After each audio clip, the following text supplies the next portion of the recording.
16절에서 18절, 16, 17, 18 세 절입니다.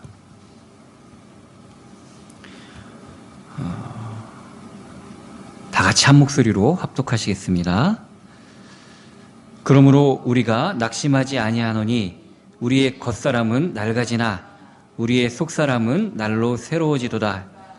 우리가 잠시 받는 환난에 경한 것이 지극히 크고 영원한 영광에 중한 것을 우리에게 이루게 함이니 우리가 주목하는 것은 보이는 것이 아니요 보이지 않는 것이니 보이는 것은 잠깐이요 보이지 않는 것은 영원함이라. 아멘.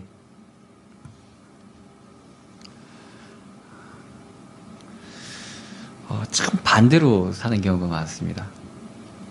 우리가 감사할 이유와 또 낙심할 것이 그 이유가 성경에 보면 내용은 분명히 말씀해 주고 있는데 우리는 우리 생각대로 거꾸로 낙심하지 말아야 될 것에 낙심하고 감사하지 않아도 될 것에 감사를 하면서 살아갈 때가 많습니다.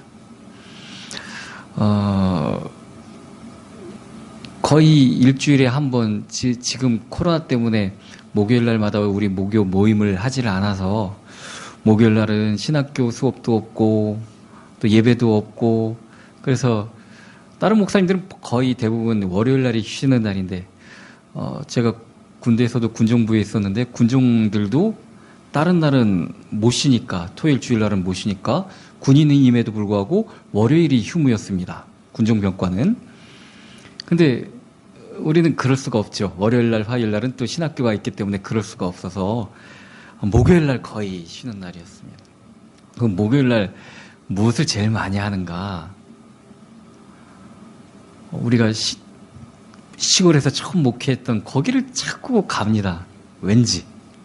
거기 가면은 좀 마음이 좀 편안해지기도 하고, 그때 생각도 나고, 그래서 그런지 자연 또 시골이니까, 거기를 자주 가게 되는데, 우리 아이들도 이제 어린 시절을 거기서 보냈으니까, 같이 갈래? 그러면은 싫다고 그럽니다.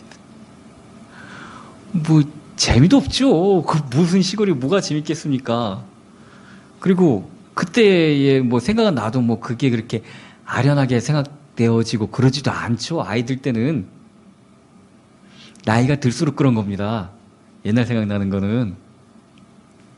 나이가 들수록 전에 거 돌아보면은 괜히 마음이 한쪽이 서글퍼지기도 하고 아련해지기도 하고 제가 옛날에 다녔던 초등학교 뭐 중고등학교 가보면 너무 달라져 있어갖고 어쩌다가 한번 내가 다녔었을 때도 있었던 걸 발견하면 또 마음이 또 좋고 그렇죠.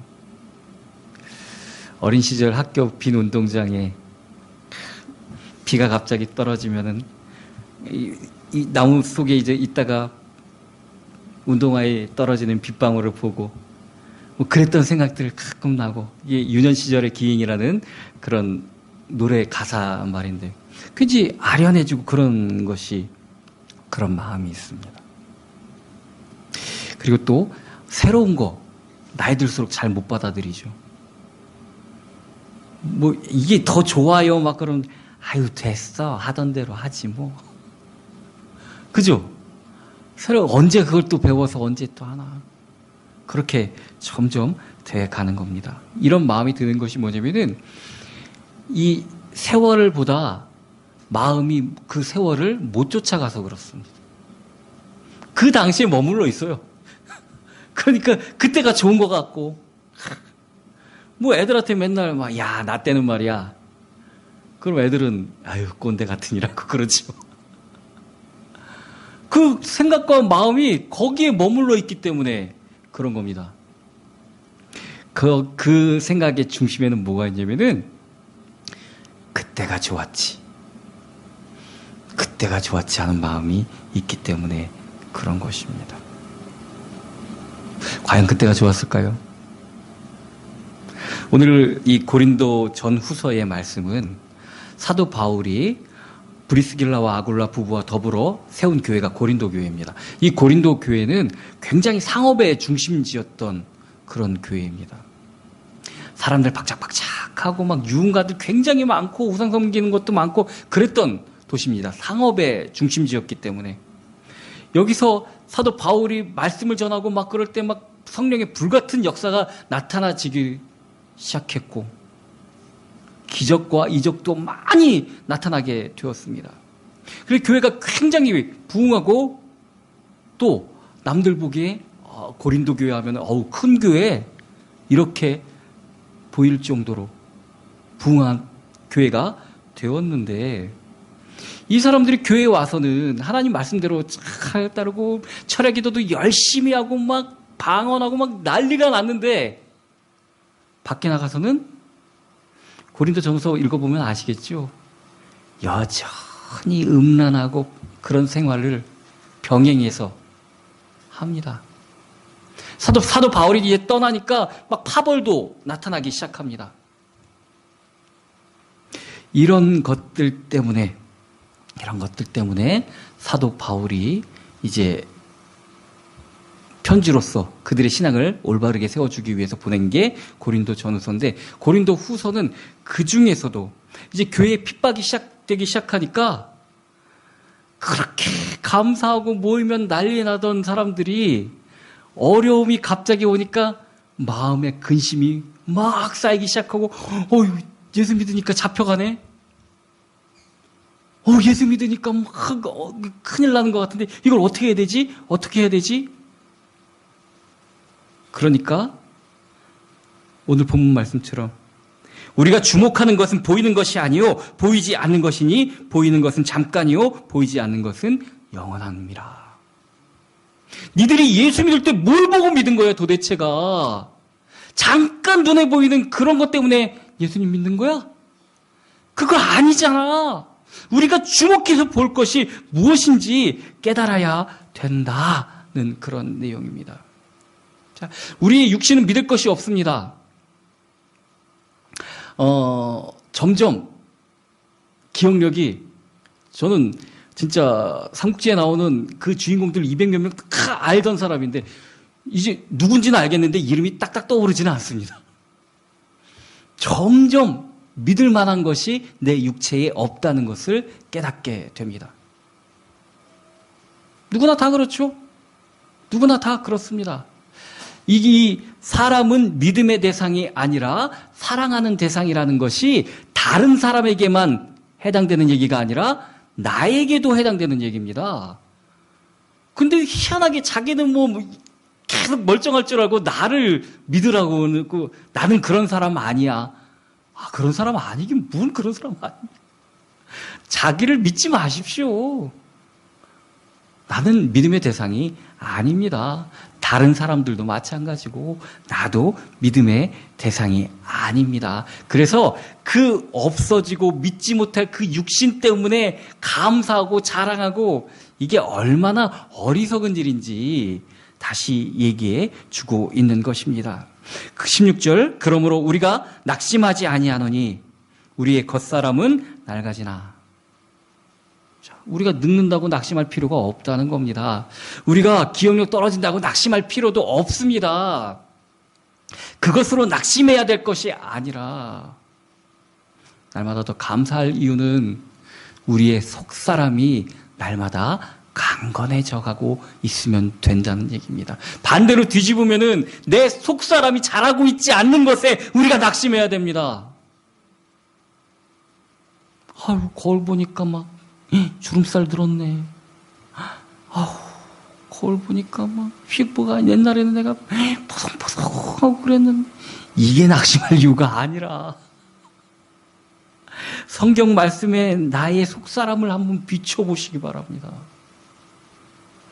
그런 거에는 하나도 안 낙심하죠. 이게 문제라는 겁니다. 이게 문제라는 거. 내 믿음이 얼만큼 성장했는가, 내 속사람이 얼만큼 성장했는가. 제가 수요 예배 때도 말씀드렸습니다. 저의 어떤 생활의 규모는 시골에서 목회할 때에 비하면 엄청나게 규모가 커졌습니다. 발전했습니다. 다시 옛날로는 못 돌아갈 것 같습니다. 그런데 제가 뒤돌아봤더니 내 믿음의 규모가 그만큼 커졌나? 자신 있게 말을 못하겠습니다. 우리가 무엇에 낙심해야 되는가? 나의 속사람이 강건하지 못한 것에 대한 것을 하나님 앞에 회개하고 그것을 되돌려야 되는 것입니다. 우리가 이 낙심에 대항할 방법 첫 번째는 오늘 본문에서처럼 우리 속사람이 강건해져야 되는 것입니다. 사람들은 다 나이 들면은 육신의 아름다움이 쇠하여집니다. 그거 당연한 겁니다. 저는 되게 좀 여러분들이 잘 못 보셔서 그런데 은근히 근육질이거든요. 몸이 되게 탄탄한 사람인데 근데 오늘 보니까 뒷살이 물렁물렁합니다. 이런 적이 없었는데 항상 단단했었는데 물렁물렁합니다. 육체의 것은 다 그런 것입니다. 우리 어머님이 80대 중반이신데 저희 어머님도 아주 곱고 뽀송뽀송한 시절이 있었습니다. 사람은 다 그렇습니다. 그 사람의 가장 전성기 시절이 있습니다. 꽃피는 시절이 있습니다. 대부분이 그때가 10대 후반, 20대 초반까지 그렇죠. 아무리 막 그런 사람도 한 명씩 쫓아다닌 사람이 있을 정도로 그런 전성기는 있습니다. 근데 그게 나의 전부라고 생각하면은 그 이후의 삶은 계속 낙심하고 절망하고 살 수밖에 없습니다. 그죠? 계속 쇠퇴해 가는 건데 그거 어떻게 삽니까? 계속 말씀드렸듯이 번호표 뽑고 죽는 날 기다리는 삶인데 그 다음부터는 어떡합니까 그거? 자, 이런 낙심을 통해서 내 육신의 나약해짐과 내 형편의 어려워짐과 이런 것을 통해서 사탄이 파고들게 되어져 있습니다. 뭐 좋았던 시절에 이런 것 때문에 감사하면은 그거 뺏기면 감사가 없어질 수밖에 없지 않습니까? 감사할 수 있습니까? 육신의 것, 보이는 것, 그게 다인데 그걸 뺏겨지는데 어떻게 감사가 있습니까? 이게 사탄의 노림수라니까요. 내가 옛날에는 권사였었는데 어느 교회로 옮기니까 여기는 남자 권사가 없다고 그냥 일반 서리 집사라고 마음이 못 뺏긴 것 마냥 저도 경험을 한 적이 있습니다. 제가 전도사로 총각 시절에 사역을 했었는데 그리고 직장도 그런 요양원 같은 데서 전도사로 있었는데 직장 그만두고 왔더니 전도사는 임시직이라고 집사랍니다. 저거 기분이 굉장히 안 좋더라고요. 차마 그런 거 갖고 뭐라고 막 말을 못했는데 항상 전도사로 사역하고 다녔는데 갑자기 집사님이라고 부르니까 이게 뭔가 그래서 이치적으로 따져봐서는 맞는 말일 수 있겠지만 그 사람 마음에 상처 주지 않기 위해서는 그냥 전에 거대로 불러주는 것도 많습니다. 그 사람의 신앙이 그거밖에 안 되니까. 저도 그 신앙이 그거밖에 안 됐으니까. 그죠? 마음 상하게 할 필요 없는 겁니다. 은혜 받게 해야죠. 왜 마음 상하게 합니까? 그죠? 은혜가 되게 하는 게 좋은 겁니다. 자, 우리는 눈에 보여지는 것, 나에게 있는 것, 뭐 그것이 없어지면 빼앗긴 것 같고 은혜가 안 됩니다. 젊음도 내 건 줄 알고 늙어지고 막 그러면 이것도 막 뺏기는 것 같고 상실감을 느끼는 겁니다. 내 거 아니잖아요. 그죠? 아닙니다. 내 거. 근데도 거기에 상실감을 느낀다는 것입니다. 그리고 그 틈을 사탄이 정확하게 파고 들어갑니다. 은혜 못 받게 되는 것은 다 사탄의 게임입니다. 거기에 놀아나면 안 됩니다. 우리가 겉사람이 늙어진다고, 낡아진다고 낙심할 필요 하나도 없습니다. 그건 원래 그런 겁니다. 원래 그런 겁니다. 만들면 그 다음부터 낡아지는 겁니다. 눈이 왔을 때 눈사람을 예쁘게 우리 딸이 잘 만들어서 대문 앞에 세워놨는데 점점 쪼그라들더니 지금은 아예 없어져 버렸습니다. 걔는 만들어진 순간부터 녹아가는 겁니다. 우리도 마찬가지입니다. 그거에 주목할 필요가 하나도 없다는 얘기입니다. 그거에 마음 상하고 낙심할 필요가 하나도 없다는 겁니다. 하나님이 나를 불러주신, 나를 만나주신 그 날부터 우리의 속사람은 날마다 강건해져서 결국 그리스도의 장성한 분량까지 우리는 가게 될 것이기 때문에 그렇습니다. 이게 우리의 소망이 돼야 되는 것입니다. 우리의 영적 자아가 나날이 젊고 건강해져 가고 있기 때문에 우리 겉에 나이 드는 것을 낙심 안 하셔도 됩니다. 정말 날마다 더 새롭게 주님과 진하고 뜨겁게 만나서 살아가면 되는 것인 것입니다. 사도 바울이 그랬던 것처럼 우리의 속사람이 날마다 새로워지고 강건해진다면은 우리가 세월 지나서 육체가 병들고 늙어지는 거 별로 걱정 안 해도 되는 것입니다.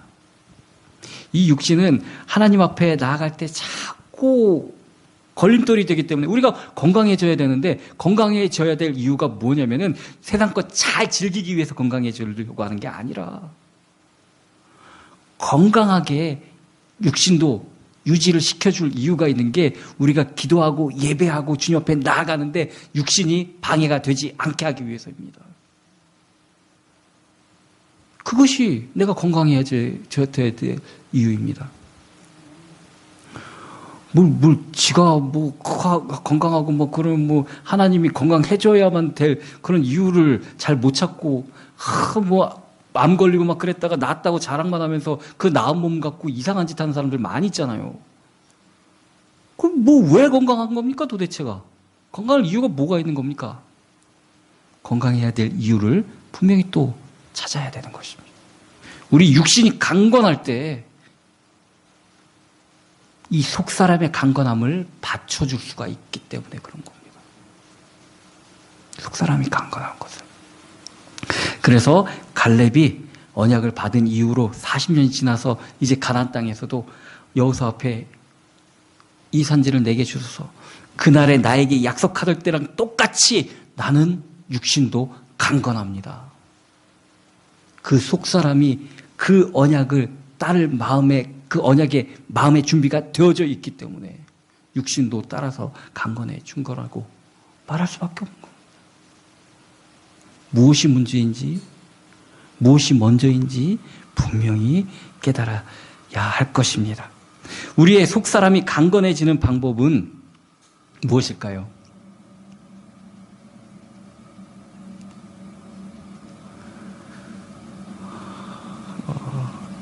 친구 잘 사귀라는 얘기 하잖아요. 그죠? 그 괜찮은 친구 있으면 그 친구 따라가죠. 그죠? 그 친구 따라갑니다. 그것을 삶 가운데서 경험한 부모님들이 친구, 공부 잘하는 친구, 그런 친구들 잘 사귀라고 하는 겁니다. 옆에 있으면은 닮아가기 때문에. 자, 외국어를 갖다가 공부하는 가장 쉬운 방법이 뭐냐면은 그 나라 이성을 사귀는 거랍니다. 그럼 그 나라 말을 제일 빨리 배울 수 있답니다. 우리 속사람이 강건해지는 방법은 주님과 사귀어서 같이 살면 됩니다. 우리 속에 성령의 충만함을 누리면 되는 것입니다. 나는 혼자 안 됩니다. 될 수가 없습니다. 내 속사람이 강건해지는 방법은 우리 안에 계시는 성령님이 충만하게 역사하도록 기도로 날마다 대화하고 주님과 예배의 성공을 이루어 나가야 된다는 것입니다. 그것이 내 속사람이 강건해지는 방법입니다. 낙심에 대항하는 방법 첫 번째가 속사람이 새로워져야 되는 것이고, 이 낙심에 대항하는 방법 두 번째는 현실의 고통에는 끝이 있다는 것을 분명히 알고 보이지 않는 영원한 것에 주목해야 된다는 것입니다. 자꾸 우리 잊어버려요. 우리 소망하는 것 보면은 어떤 때는 어떤 백이 너무 갖고 싶을 때도 있을 수도 있고, 어쩔 때는 뭐 어떤 음식이 텔레비전에 보니까 너무 먹고 싶을 때도 있고, 그렇죠? 그리고 어떤 차가 너무 갖고 싶을 때도 있습니다. 또, 이쁜 집 보면은 저런 집에서 한번 살아봤으면 막 그럴 때도 있잖아요. 그런 소망하는 것들이 있잖아요. 텔레비전에 나오는 멋있는 연예인 보면은, 야, 저런 사람하고 한번 살아봤으면, 이런 생각 안 하시나요? 자, 근데 여기에 허점이 있는 게 우리가 소망하는 것이 다 영원하지 않다는 겁니다. 너무 배가 고팠을 때는 저거 너무 먹고 싶었던 것도 조금 배가 차고 막 그러면은 더 이상 먹는 게 이제 고역이 되는 시점이 옵니다. 그렇게 잠 못 자고 피곤하면은 하루 종일 잠만 잡았으면 좋겠다. 더 이상 허리 아파서 못 자고 막 그럴 때가 자다 보면 있다니까요. 그죠? 우리가 소망하는 것은 영원한 게 아니라는 겁니다. 이 고통도 마찬가지입니다. 여기서 죽을 것 같고 정말 너무 힘들고 숨이 턱 막히는 것 같고 호흡도 잘 안 되는 것 같고 이 고통이 영원하지가 않다는 겁니다. 우리는 어떻게 보면은 좀 겁주는 신용만 해도 나 졌어. 이거 너무 힘든데? 나 못할 것 같아. 나 졌어. 이것들이 도대체 뭐지? 하고 하나님은 웃으실 수도 있습니다. 우리가 받는 고통도 끝이 분명히 있습니다. 영원한 거 아무것도 없습니다. 영원한 거 아무것도 없습니다.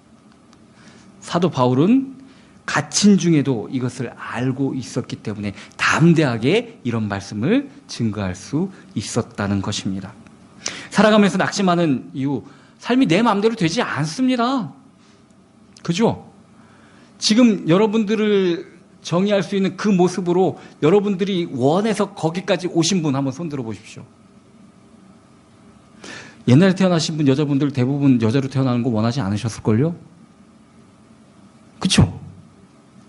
자, 그리고 대부분 키가 여자분들은 160 이상, 남자는 180 이상을 바라셨을 겁니다. 그죠?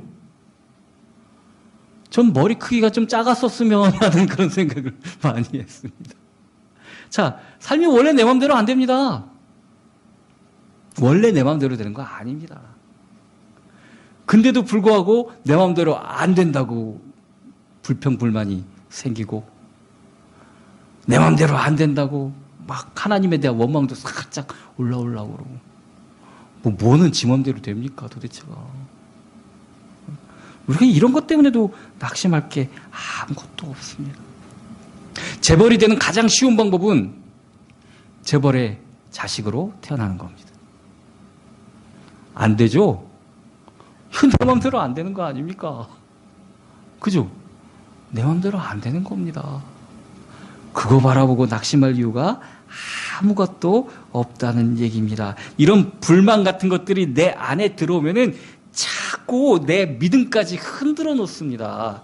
원래 그럴 가치도 없는 것들인데 거기에 집중하다 보면은 믿음까지 놓치게 된다니까요.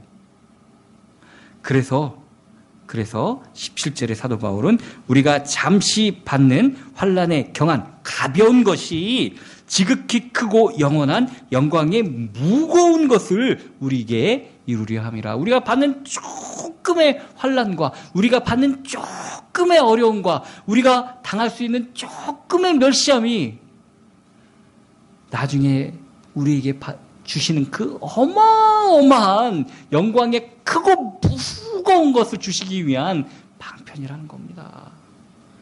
그렇기 때문에 내가 믿는 것 가운데 당할 수 있는 어려움은 정말 기쁘고 감사함으로 받을 수 있어야 된다는 얘기입니다. 내 마음대로 되지 않아 속상한 것, 원치 않는 끔찍한 고통 가운데 있는 것, 이것이 반드시 끝날 날이 오고 그 끝에는 하나님의 크고 놀라우신 그런 영광과 또 하나님의 섭리하심이 있다는 얘기입니다.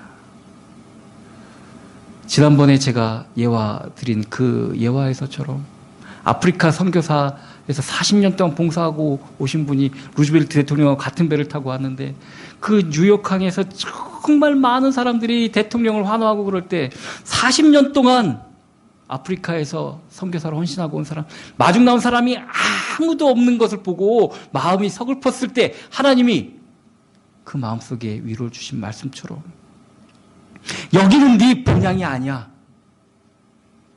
여기는 네가 최종 목적으로 도착할 너의 고향이 아니야. 네가 앞으로 너의 나라 천국에 오게 될 때 내가 진짜 천군 천사들을 탁 이끌고 나가서 정말 그 군악대의 그 멋진 찬양으로 너를 맞이해주고 내가 먼저 뛰어내려가서 너를 안아줄게. 우리가 잠깐 있을 거에 마음 팔리고 낙심할 거 아무것도 없습니다. 아무리 좋은 것도 시간 지나면 다 낡아지는 겁니다. 오직 하나님이 우리와 함께 하신다는 것, 그 영원한 기쁨 가운데 우리가 은혜를 누리며 살아야 되는 것입니다. 하나님은 졸지도 않으시고 주무시지도 않습니다. 우리 관점이 바뀌어야 됩니다. 우리 믿는 사람이라고 하면서도 여전히 겉사람의 것에 집중하며 살고 있지 않은가?